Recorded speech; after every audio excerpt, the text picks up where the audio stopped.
Bonsoir et merci de nous recevoir chez vous à travers cette émission spéciale. Que d'interrogations sur l'avenir institutionnel de notre pays. Des tendances s'affrontent. Doit-on ou peut-on changer la Constitution? En tout cas, chaque tendance est argumentée. Eh bien, dialogue ou statu quo? Peut-on faire évoluer notre Constitution? Réponse dans cette émission, co-animée avec Giscard Maungo. Bonsoir. Bonsoir. Voilà, sur ce plateau, nous recevons le ministre des Postes et Télécommunications, le ministre Thierry Lézin Mongala. Il est membre du comité central du PCT. Bonsoir, monsieur le ministre, et bienvenue à cette émission. Merci. Avec nous également, madame Gilda Moutsara, porte-parole du mouvement citoyen pour le respect de l'ordre constitutionnel. Bonsoir. Bonsoir. Bienvenue à vous. Je vous remercie. Guy Mafimba, voilà, vous êtes porte-parole du RDD, bonsoir. Merci beaucoup. Aurélie Gonga, vous êtes analyste politique, bonsoir. Voilà, le décor est ainsi planté, je l'ai dit, les courants s'affrontent. Doit-on ou peut-on changer la Constitution et pourquoi? Mais avant d'argumenter chaque tendance, les juristes pensent que ce débat est un débat de droit et non un débat politique. Est-ce votre avis, monsieur le ministre? Ce que je vais d'abord dire, c'est, madame, vous remercier de réaliser ce type de tribune qui nous permet, avec, je le constate, des jeunes cadres de ce pays, et c'est là quelque chose de positif. Parce qu'en réalité, le débat qui oppose la classe politique n'est pas un débat uniquement politicien, il est un débat pour l'avenir des institutions du pays et un débat pour l'avenir tout court de nos populations et notamment de la partie la plus jeune. Et aujourd'hui, c'est l'occasion, et je vous en remercie comme je l'ai dit, pour nous d'échanger, non pas sur des slogans. Évidemment, on nous dira pour ceux qui sont contre le changement de la Constitution, vous autres, vous voulez changer la Constitution pour maintenir le président Sassou Nguesso aux affaires.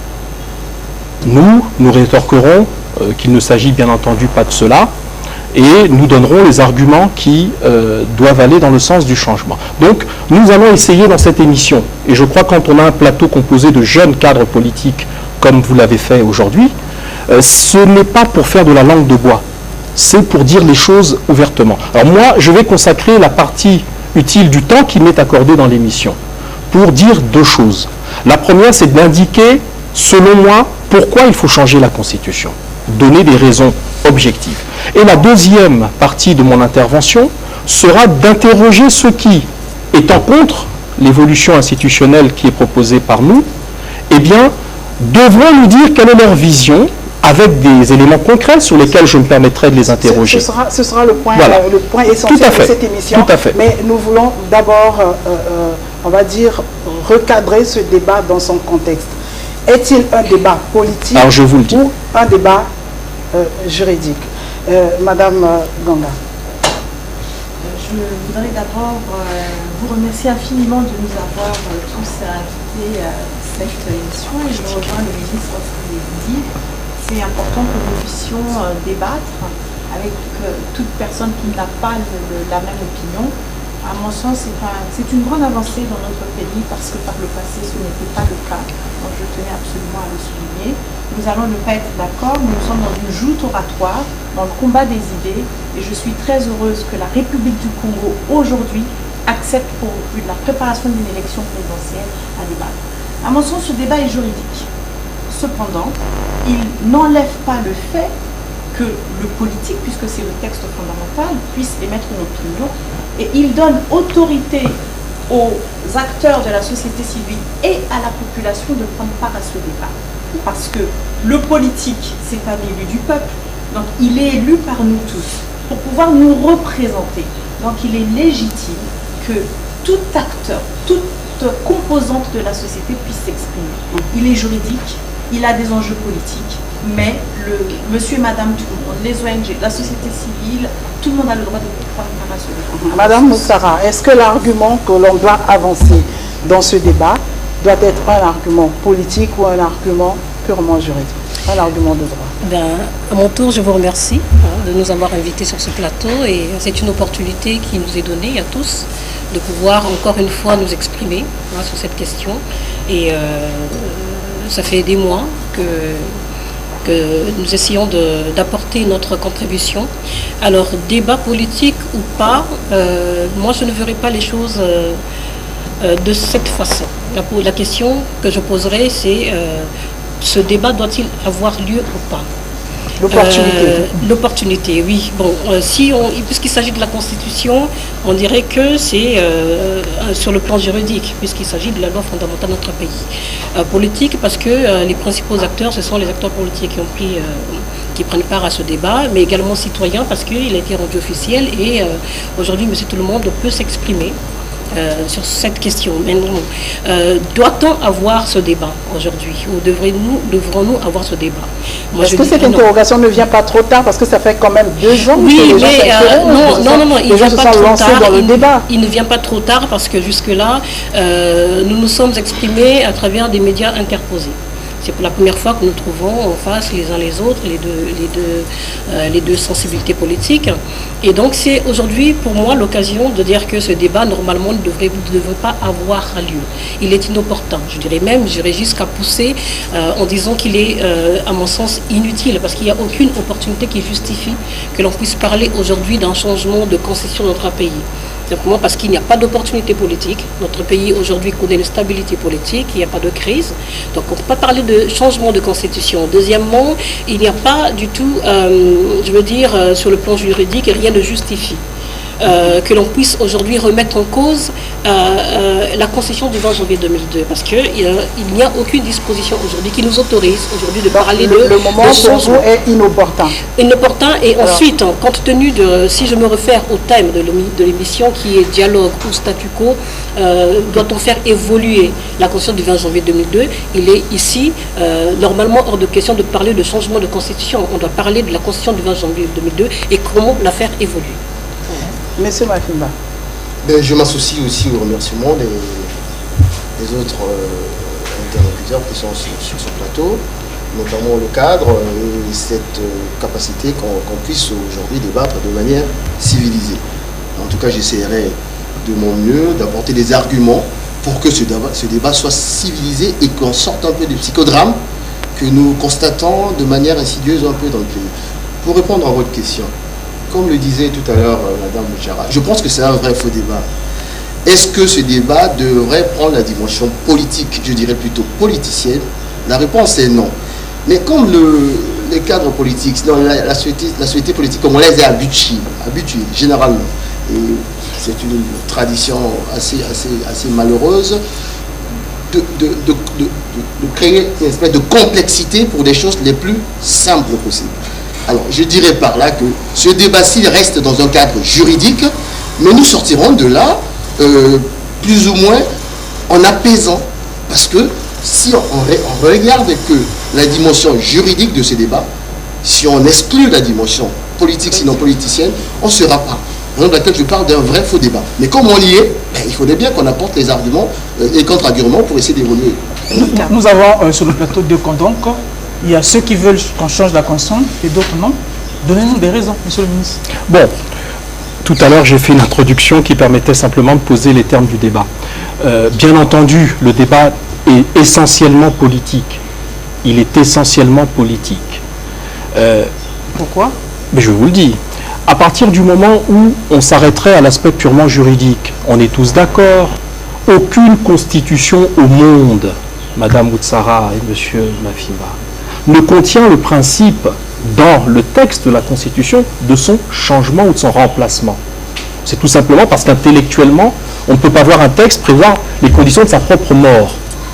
Quand vous regardez l'histoire constitutionnelle du monde, depuis les démocraties les plus avancées jusqu'à nos démocraties en formation, en gestation, vous constaterez que les grands changements constitutionnels sont nés d'une situation politique et d'un consensus politique. Prenons un exemple concret pour que nos téléspectateurs nous comprennent. 1946, la France adopte une constitution, la 4e République. Cette constitution, bien entendu, ne contient aucun article qui dirait « voilà comment on fait pour nous remplacer ou nous changer ». Bien entendu. Le général de Gaulle, rappelé aux affaires en 58, dit « Les conditions politiques du jour n'étant plus les mêmes que celles de 1946, il va falloir changer de république. » Et il propose ex nihilo, ex abrupto, un texte constitutionnel nouveau. Et d'ailleurs, à l'époque, il a été taxé d'un coup d'État constitutionnel. On disait, mais la Constitution sortante ne prévoyait pas cela, monsieur mon général, président du Conseil. Il va falloir que nous, les Républicains, on vous oppose le fait que vous faites un coup d'État constitutionnel. Et dans ces conditions-là, quel a été le juge de paix? C'est le peuple. Parce qu'une Constitution que nous changeons, elle doit simplement respecter le parallélisme qui a permis son installation et qui permettra son remplacement. C'est-à-dire qu'une Constitution votée par le peuple, la nôtre le 20 janvier 2002, ne peut être remplacée que par un vote du peuple. Donc, est-ce politique? Oui, parce que ce sont les conditions politiques qui déterminent l'évolution institutionnelle. Est-ce juridique? Ça le sera quand les conditions politiques auront été réunies, c'est-à-dire que le peuple se sera prononcé autorisant les institutions actuelles à proposer une nouvelle constitution au peuple congolais. Monsieur le ministre, voilà, un tour dans l'histoire nous a permis de comprendre la position, votre position en tant que membre du PCT, donc la position du PCT. Mais concrètement et objectivement parlant, quelles sont les raisons qui vous poussent, vous, en tant que parti au pouvoir, qui avez le pouvoir de décider, de diriger, quelles sont les raisons aujourd'hui qui vous poussent à faire changer cette constitution? Alors, c'est là où j'ai dit tout à l'heure, oui, objectivement, c'est là où j'ai dit tout à l'heure que je me permettrais de vous poser un certain nombre d'interrogations, pour que nous sortions des slogans, tout en répondant à la question. Mais cette interrogation, non, je dis bien, cette interrogation, M. Mafimba, je vous en prie, cette interrogation, en réalité, le cœur du problème. Je vais renverser le problème. Je dirais ceci. Au jour d'aujourd'hui, la constitution actuelle est une constitution rigide sur le plan présidentiel. Le président élu, puisque nous parlons d'alternance, je crois que l'argument que vous avancez, madame, monsieur, c'est celui de l'alternance. C'est quoi l'alternance? C'est la possibilité de faire se succéder au pouvoir deux équipes politiques. L'une qui sort parce qu'elle a été battue, et une autre qui entre, et qui, au moment où elle entre, doit disposer du pouvoir d'État. Voilà. Le 2 juillet 2016, si cette constitution n'est pas changée, je vous pose la question concrètement. Un président non originaire, entre guillemets, politiquement de la majorité présidentielle est élu. Très bien, nous applaudissons l'alternance d'après nous, d'après vous. Ce président est confronté à un Parlement où il ne dispose de quasiment aucun député.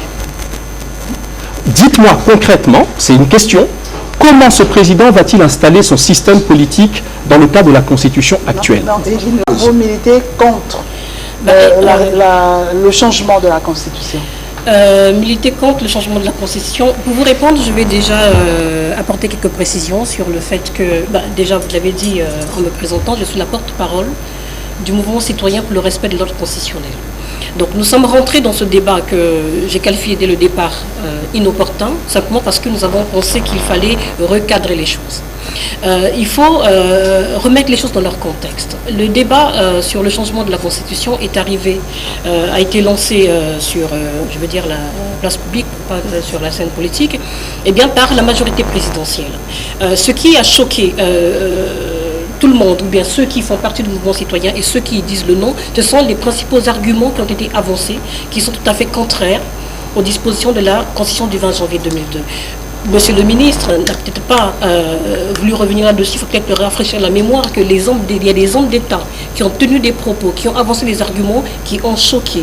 Et puisqu'il s'agissait, les premiers arguments ont été avancés dans le but, en disant principalement qu'il fallait changer la Constitution parce qu'elle n'était plus adaptée aux réalités actuelles, il fallait l'adapter aux réalités actuelles, et parce qu'il fallait maintenir le président de la République, il était le seul à pouvoir diriger notre pays, qu'il était une personne, le président de la République était irremplaçable. Alors vous êtes contre ces arguments? Ce sont des arguments aujourd'hui qui ne justifient pas le changement de la Constitution. Et aujourd'hui, on ne peut pas parler de changement de Constitution parce que, comme monsieur le ministre l'a dit, qu'il n'y a nulle part dans le monde une Constitution qui prévoit les conditions de son propre changement. Justement, parlons-en. Pourquoi changer la Constitution chez nous aujourd'hui à partir du moment où il n'y a aucune opportunité? Les dispositions de notre Constitution prévoient des dispositions, des mécanismes de sa révision, de son adaptation. Si les arguments qui sont avancés ne concernent que son adaptation, si on y décèle quelques faiblesses, eh bien, on se réfère à la Constitution en restant de l'ordre constitutionnel.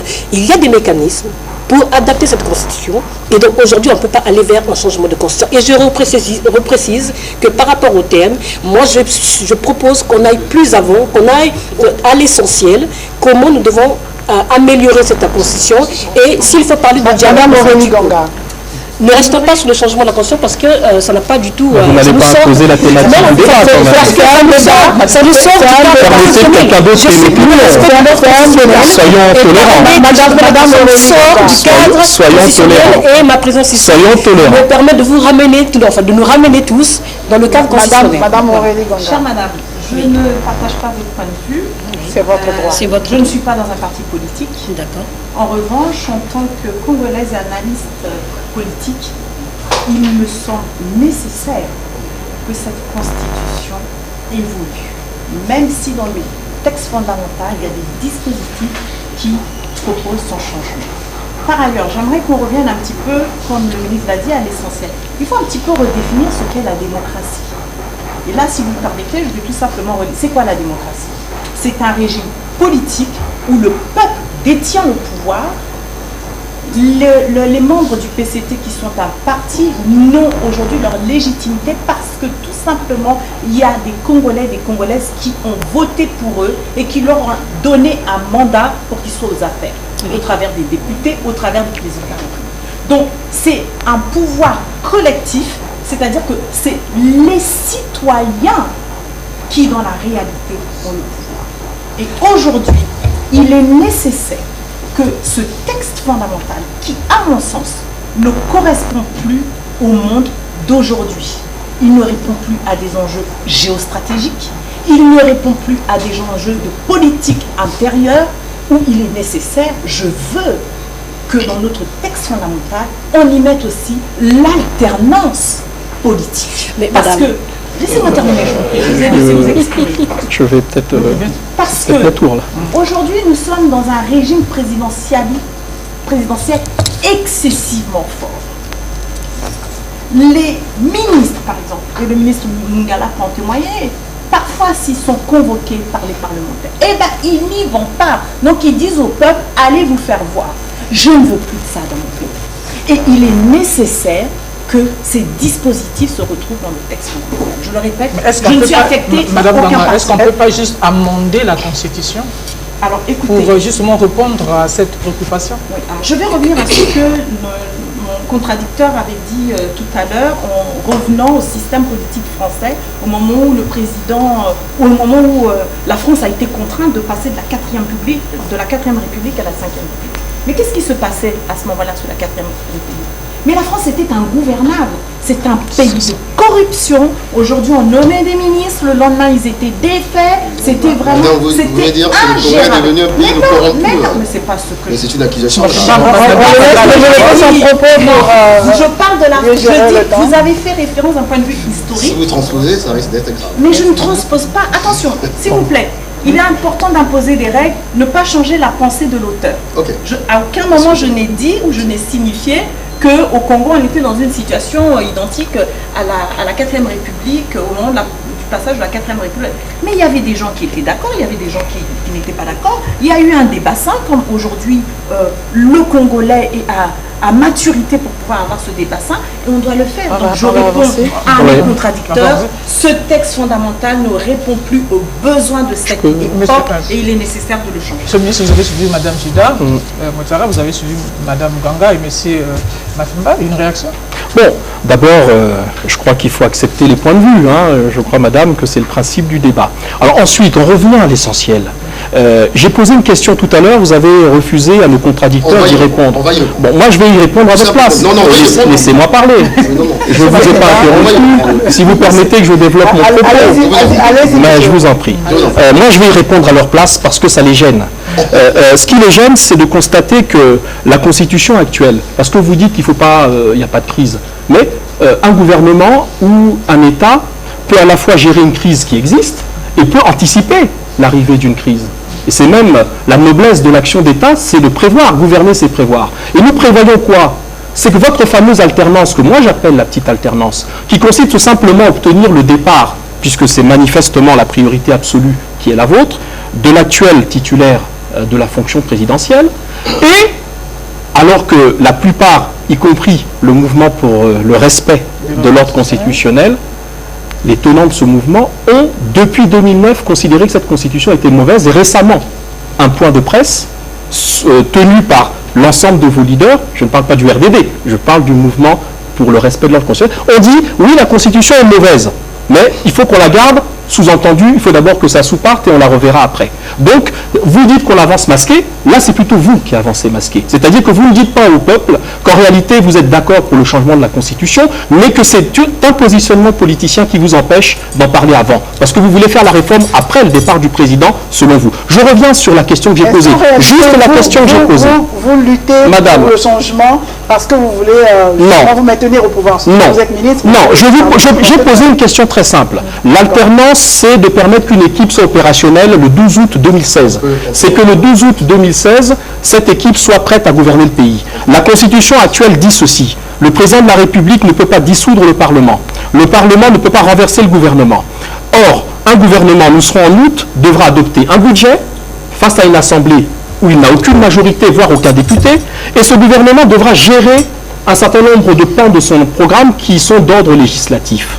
Et moi, je dis que ce gouvernement va se heurter rapidement à une contradiction juridique, puisque vous parlez de droit, qui l'empêchera même de faire voter un budget puisqu'il n'a pas de majorité. Et donc pendant un an, le peuple qui aura élu le président de votre cœur n'aura pas la possibilité de voir son programme s'appliquer. Et nous avons connu cela, deux majorités qui se regardent en chien de faïence, c'est novembre 92. L'alternance, c'est de permettre qu'une équipe soit opérationnelle le 12 août 2016. C'est que le 12 août 2016, cette équipe soit prête à gouverner le pays. La Constitution actuelle dit ceci. Le président de la République ne peut pas dissoudre le Parlement. Le Parlement ne peut pas renverser le gouvernement. Or, un gouvernement, nous serons en août, devra adopter un budget face à une assemblée où il n'a aucune majorité, voire aucun député, et ce gouvernement devra gérer un certain nombre de pans de son programme qui sont d'ordre législatif. Et moi, je dis que ce gouvernement va se heurter rapidement à une contradiction juridique, puisque vous parlez de droit, qui l'empêchera même de faire voter un budget puisqu'il n'a pas de majorité. Et donc, pendant un an, le peuple qui aura élu le président de votre cœur n'aura pas la possibilité de voir son programme s'appliquer. Et nous avons connu cela, deux majorités qui se regardent en chien de faïence, c'est novembre 92. Donc je tiens à le dire. Non, je conclus, parce qu'ils ont parlé quand même de manière assez importante. Je voudrais juste dire ceci, Madame Moutsara, vous en particulier. Vous savez que les leaders qui forment le front, dont votre propre patron du mouvement fait partie, ont professé que cette constitution est mauvaise. D'après vous. Moi, je ne dis pas qu'elle est mauvaise, je dis qu'elle n'est plus adaptée. Et donc, on ne revient pas sur cela, on dit qu'elle n'est plus adaptée. Elle n'est plus adaptée, c'est quoi? C'est tout simplement que nous devons faire ce que vous et nous considérons comme des points de consensus, et vous le savez. C'est de permettre, comme dit Madame Nganga, que par exemple, le principe d'impunité, qui consiste à faire qu'une constitution trop rigide empêche le Parlement d'exercer sa fonction de contrôle. Il ne s'agit pas de la personnalité du président ou des ministres, il s'agit d'un problème objectif. Et bien que la future constitution qui va être soumise au peuple permette que ce principe contre lequel nous luttons tous, y compris vous et nous, eh bien ce principe soit mis effectivement à côté et que nous puissions avoir un gouvernement responsable. Ça, ce sont des choses importantes. D'emblée, je dis que cet argumentaire ne tient pas. Monsieur Mongala a soulevé plusieurs aspects. Le premier aspect, c'est ce que M. Mongala appelle la petite alternance. Oui. Je ramène M. Mongala à ce que nous avons connu sous d'autres cieux, la cohabitation. La cohabitation, c'est quoi? Une majorité qui n'est pas de même bord politique que le patron de l'exécutif là-bas, ici c'est un régime présidentiel. Oui. Mais je tiens à vous dire que ça pose pas de problème, à moins que M. Mongala, je vais vous expliquer. Vous êtes député de votre circonscription, vous êtes un député national. Si un chef de l'État arrive, parce que les Congolais ont décidé ainsi, il n'est pas du même bord politique que le PCT. Ça veut dire que le peuple congolais lui a donné une confiance totale. je termine. Juste au niveau de, on va dire, la loi des finances. Mais vous serez devant votre responsabilité en tant que Parlement qui n'est pas du même bord politique que le chef de l'État. Qu'est-ce qui se revêt à dire? C'est-à-dire que la loi des finances qui va être proposée, est-ce que vous allez avoir des comportements politiciens ou un comportement républicain de dire que celui qui est là a été voté par le peuple congolais? Ça, c'est juste des questions relatives aux finances. Mais non, je peux, attendez, avant, non, s'il vous plaît, pour ne pas perdre les populations qui nous suivent. Sur ce point précis, non, vous allez... S'il vous plaît, sur cet aspect, il faut que je vous savez bien que le président, le chef de l'État qui arrive dans un régime présidentiel, même dans un régime parlementaire, peut exercer ses fonctions par ordonnance. Vous le savez, en tant que juriste. Vous le savez. Vous le savez, aujourd'hui, est-ce que vous pensez que le chef de l'État a besoin de ce Parlement? Excusez-moi le terme. Excusez-moi le terme. Je peux parler de l'ordonnance. Monsieur le ministre, je vous en prie. Vous savez que la Constitution prévoit l'article 132, mais il y a une certaine limite. Et après, comment ça va se passer? Après cette période. Non, je peux répondre. Mais il y a des... Lorsqu'un gouvernement arrive, pour une année, il y a des priorités. Monsieur Mafima. La première priorité, c'est la loi des finances qu'on peut faire. La première priorité, ça sera de faire passer sa loi des finances. Et une fois qu'il a réussi à faire passer sa loi des finances, le reste dans un régime présidentiel, et on le voit actuellement, il y a un certain nombre d'orientations qui sont au niveau du Conseil des ministres, on n'a même pas besoin du Parlement. Madame Moutsara, je veux juste répondre puisque M. Mafimba a dit des choses qui sont totalement aberrantes sur le plan juridique, parce que là on peut revenir sur le plan juridique. D'abord, M. Mafimba, vous dites, je prends le premier point, je serai, en tant que député d'opposition à ce moment-là, placé face à une responsabilité. Je vous rappelle que ce qu'est le principe de la démocratie. Quand vous allez aux élections, ce sont des projets qui s'affrontent. C'est-à-dire que le président qui sera élu selon votre cœur aura soumis au peuple un projet de société. Et nous l'aurons combattu. Et en démocratie, le marqueur qui différencie la majorité de l'opposition, ça s'appelle le vote ou non de la loi de finances. C'est ce qui caractérise la différence entre ceux qui soutiennent l'action et ceux qui la combattent. Donc vous ne pouvez pas demander l'unanimité alors qu'aujourd'hui vous demandez la démocratie. Je demande l'éthique de responsabilité. L'éthique de responsabilité sera la suivante. 2 mois avant, vous aurez gagné sur la base de l'orientation que moi, en tant que député devenu d'opposition, j'aurais combattu. Vous n'aurez donc pas forcément, sur les points qui font le marqueur entre la majorité, les grandes options que j'aurais combattues, vous n'aurez pas mon approbation. Vous l'aurez sur des textes qui ne sont pas du marqueur qui distingue les deux. Ça, c'est le premier point. Et en plus, vous n'avez absolument aucun député. Donc, il faudra que vous convainquiez 139 députés. Deuxième point que vous avez abordé, les ordonnances. Monsieur Mafimba, vous qui défendez la Constitution, vous n'avez pas lu l'article 132. Je vous le répète en 2 mots. L'article 132 dit ceci. Le président de la République, après décision du Conseil des ministres, soumet une loi d'habilitation au Parlement, demandant à l'Assemblée nationale l'autorisation de légiférer par ordonnance sur des thèmes précis qu'il indique dans la loi d'habilitation et pour une durée limitée qui est en général de 3 mois. C'est-à-dire que, et laissez-moi parler, je vous ai laissé parler. À partir du moment où le président de la République, s'il obtient cet accord, parce que n'oubliez pas qu'il est en face d'une assemblée où il n'est pas majoritaire, il n'a même pas de député. Bon. Ce président imaginons qu'il obtienne l'autorisation, y compris de la Cour suprême, parce qu'après, s'il n'obtient pas des députés, il peut l'obtenir de la Cour suprême. 3 mois après, les fameux délais qui sont donnés pour la prise des ordonnances, il doit présenter au Parlement, au même Parlement où vous n'avez pas de députés, les ordonnances pour les faire ratifier. C'est-à-dire que s'il n'obtient pas de majorité, comme il n'en a toujours pas, eh bien les ordonnances vont tomber. J'ai entendu M. Nzon nous dire, mais c'est simple, comme vous l'avez dit, je me passerai du Parlement. C'est-à-dire qu'en termes clairs, sous couvert de démocratie, vous êtes en train de nous dire que pendant une année, ne citez pas monsieur. Pendant une année, pas en face de vous. je cite les tenants, laissez-moi la liberté de citer qui je veux. Je cite les tenants du statu quo. Monsieur Nzon nous a dit, je me passerai du Parlement. C'est-à-dire que, en termes clairs, Monsieur Mafimba, vous venez de nous dire que vous allez vous passer du Parlement. C'est-à-dire qu'en termes clairs, vous allez... vous allez vous passer de l'organe élu qui fait le législatif. Donc voilà. Permettez à Madame Moutara.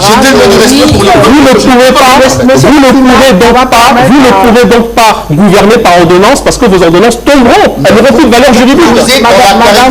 Mais non, c'est la loi. Article 132. Vous savez